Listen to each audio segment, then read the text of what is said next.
Hi, I'm Mr. New Jersey.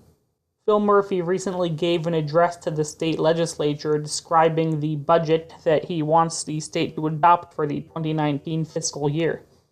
Keep in mind that just because Phil Murphy is proposing this budget doesn't mean it will be passed exactly how he wants it, since it still has to go through the state legislature, and ultimately the budget will likely be a compromise between what he wants and what various members of the legislature want. But my college RA does have a saying. I don't know if he created it or if he heard it somewhere else, but it is pretty good. Whenever he hears a politician talking about what they value and making various promises, he says, "Show me your budget. I'll tell you what you value." So in this video, we will be examining Phil Murphy's recent budget address to take a look at what Phil Murphy values, regardless of whether or not the specific programs he wants are enacted. First off, the overall budget spends $37.4 billion. And one of the key ideas Murphy brings up that he actually talked a lot about during his campaign is that lawmakers shouldn't be too obsessed with making New Jersey a cheap place to live, but rather that they should focus on making New Jersey provide a good value for the large amounts of money you spend. His belief is that New Jersey really doesn't have a shot at being a cheap place to live, particularly because of our location next to the incredibly expensive New York housing market and the somewhat less expensive Philadelphia housing market. So he believes that if New Jersey focused only on cutting programs in order to lower our taxes, we would always lose because we can't be cheaper than places like North Carolina or Wyoming no matter how hard we try. Rather, Phil Murphy's vision is to have New Jersey provide lots of benefits to people, like a really great infrastructure program, paid family leave, good schools, and access to an educated workforce, in exchange for the high prices people pay to live here. In other words, Murphy prioritizes best value over best price as a way to attract residents and businesses. And we'll see this concept keep showing up as we work through the content of Murphy's budget. One of the topics Phil Murphy talked about was marijuana. Early on in the address, he talked about his desire to expand New Jersey's medical marijuana program. For those who don't know, medical marijuana has been legal in New Jersey for quite some time, but there are some substantial limitations to the program. For example, there are only 5 medical marijuana dispensaries currently operating in the state, meaning people with prescriptions for medical marijuana may have to drive quite a significant distance to get their medication.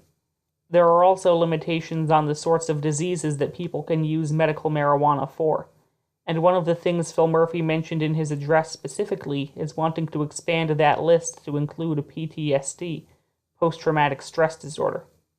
Later on in his address, Murphy discussed his desire to legalize the recreational use of marijuana by adults. As always, Murphy made clear that his primary reason for wanting to legalize recreational marijuana is improving New Jersey's social justice record. He doesn't want people to have their lives ruined and have an inability to get jobs due to marijuana possession offenses. And he pointed out New Jersey's high racial disparity between the arrests of whites and minorities for marijuana-related offenses as part of that social justice problem. This is a big reversal from Chris Christie's opinion, since Christie views marijuana as a gateway drug and believes that legalization of marijuana will in fact bring people to take other more dangerous drugs as well. As far as whether or not legalization of marijuana will get passed, I think it will eventually, but the people working on the initiative still have to work out a lot of the specific details of the legislation and figure out what specific forms of a legalization bill lawmakers would be willing to support. My current understanding is that Senate President Steve Sweeney is generally on board with the idea of marijuana legalization, but that Assembly Speaker Craig Coughlin is somewhat more skeptical. He's not totally against it, but he wants to take it much slower and isn't really sure where he's going to come out on it in the end. Another thing Murphy wants to do is expand opioid treatment programs in New Jersey. This is a continuation of Chris Christie's prioritization of the opioid issue, as combating the opioid epidemic was the final major push of the Christie administration. Another thing Murphy discussed was his desire to create a gun violence research center associated with a state university. This provision in his budget is a response to the fact that at the federal level, Congress has long prevented the Center for Disease Control from researching gun-related violence by preventing the CDC from spending any money on the topic. Murphy also spoke about how he has reversed Christie's cuts to women's health care, such as Planned Parenthood, and says he wants the budget to continue funding women's health in the future. Another part of Phil Murphy's budget is increasing public school funding gradually over 4 years until the school funding formula is fully funded. However, many believe that the school funding formula itself is unfair, giving some districts more money than they need and other districts not enough. As such, Murphy called on the legislature to help him modernize the school funding formula, but he didn't really provide any details on what exactly that would look like. Murphy also wants to expand pre-kindergarten education and make it accessible to every family in the state, since he views pre-K as critical to children's development. Furthermore, a key idea in Phil Murphy's education policy is restoring New Jersey's place in what he calls the innovation economy. This primarily refers to the areas of technological progress, the STEM fields, science, technology, engineering, and math. Towards this goal, Murphy proposes providing funding so that every high school in New Jersey can have a computer science program, and he wants to give student loan forgiveness to those who get STEM degrees, then get jobs in STEM, and then choose to stay in New Jersey, rather than leaving the state. Since one of the major problems New Jersey has is that many of our college graduates leave the state at higher rates than the college graduates of most other states. Murphy also had several proposals to make college more affordable in general. One of his promises during the campaign was free community college for New Jerseyans, and he wants to begin working towards such a program in this budget with a $50 million investment. He also wants to create new grant awards for students at New Jersey's colleges and universities. Murphy also proposed various programs for helping the state's workers. He wants to start a New Jersey Career Network as a program within the Department of Labor to help New Jerseyans get jobs. He wants to ensure paid sick leave for all, and he wants to gradually raise the minimum wage to $15 an hour. Murphy views raising the minimum wage as an economic stimulus, arguing that people who make more money will spend more money and thus boost the economy. Speaker Coughlin and Senate President Sweeney are on board with the $15 minimum wage, whereas many Republicans are not, believing it will cost jobs if employers are unable to pay their workers a higher rate. Murphy mentioned a few environment-related topics, such as supporting clean energy and opposing offshore oil drilling. President Trump wants to open up more of America's waters to offshore oil drilling, and New Jersey's congressional delegation has been trying to fight oil drilling off the coast of New Jersey or surrounding states. It seems at this point that the federal government isn't going to allow it directly off of New Jersey, but that it might allow it off of neighboring states. And so that's what New Jersey's delegation is trying to fight against primarily at the moment, since they're concerned that ocean currents could bring spills or pollution from neighboring states into New Jersey. Governor Murphy also discussed infrastructure. One of the things he referenced was the ARC Tunnel, which is an acronym, ARC, standing for Access to the Region's Core. The ARC Tunnel was supposed to be a rail tunnel underneath the Hudson River between New Jersey and New York, but Governor Christie canceled it, citing cost concerns. And Governor Murphy is not happy with that cancellation. There's currently a similar project in the works that emerged in the aftermath of Christie's cancellation of the ARC Tunnel, called the Gateway Tunnel. The Gateway Tunnel project is based around the fact that a current rail tunnel under the Hudson River is deteriorating, and if it isn't fixed, it could become dangerous or unusable. So the idea is to build another tunnel and then start routing trains through that, and then go back and repair the current tunnel, since the damage to the current tunnel is so extensive that they would essentially have to shut it down for however many months or years the repairs take in order to effectively repair it. And such a shutdown for such an important tunnel would send the entire region into traffic chaos and hurt the economy and make the New Jersey-New York commute incredibly difficult for people who rely on rail. So it solves the problem of the current tunnel having issues and it will ultimately increase the railroad capacity of the region overall, since he'll have the old tunnel and the new tunnel. Though Phil Murphy didn't go into this much detail in his address, he is a supporter of the Gateway Tunnel project, and the big issue now is convincing the federal government to provide funding for it, with the idea effectively being New Jersey fronts part of the money, New York fronts part, and the feds front part, since it's very expensive and the states alone would have trouble funding it. President Trump recently announced an infrastructure plan, but for some reason he has not included the Gateway Tunnel project in it, and in fact has said that he would rather shut down the government than fund the Gateway Tunnel. This is all despite the fact that one could argue the Gateway Tunnel is the most significant infrastructure project in the nation's largest metropolitan area. In any case, another infrastructure and transit category issue that Murphy discussed was funding for NJ Transit. NJ Transit is New Jersey's main public transportation option, operating trains and buses across the state. Governor Christie drastically reduced funding to NJ Transit and tried to compensate for this by raising transit rates, but it didn't provide nearly the amount of funding Christie had cut, and as a result, according to Murphy, NJ Transit became much less reliable and less affordable. Thus, in this budget, Murphy wants to drastically increase NJ Transit funding, ending Governor Christie's strategy. So, how does Phil Murphy plan to pay for all of these things?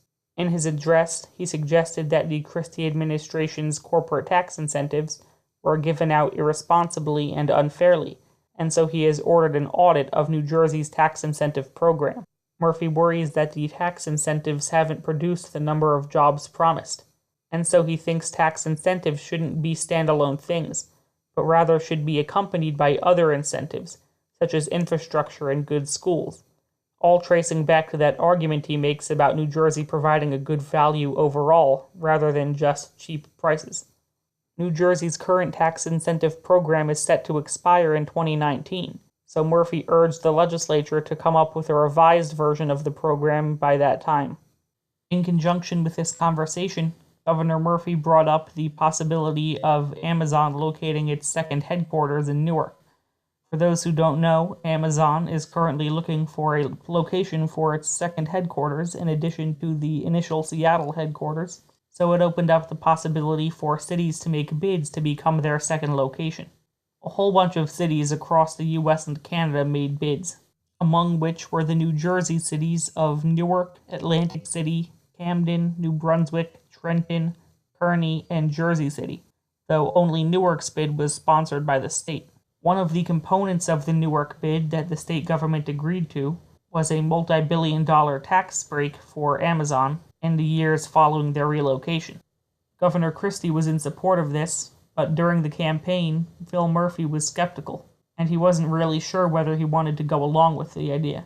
So, what happened was the legislature took the idea out of his hands and passed the bill to offer the incentive just a few days before Murphy took office, so that Christie could sign it. So I don't know what Murphy can actually do now if he doesn't want to do the Amazon tax incentive. And he didn't talk about Amazon to nearly this extent during his address, but it is sort of interesting.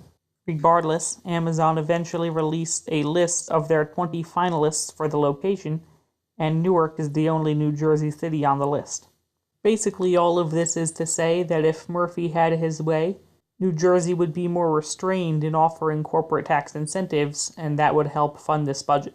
But don't mistake what I just said for thinking that his entire plan is based on getting rid of these incentives, and otherwise the plan won't be funded, because that's really not the main source of funding he's thinking about.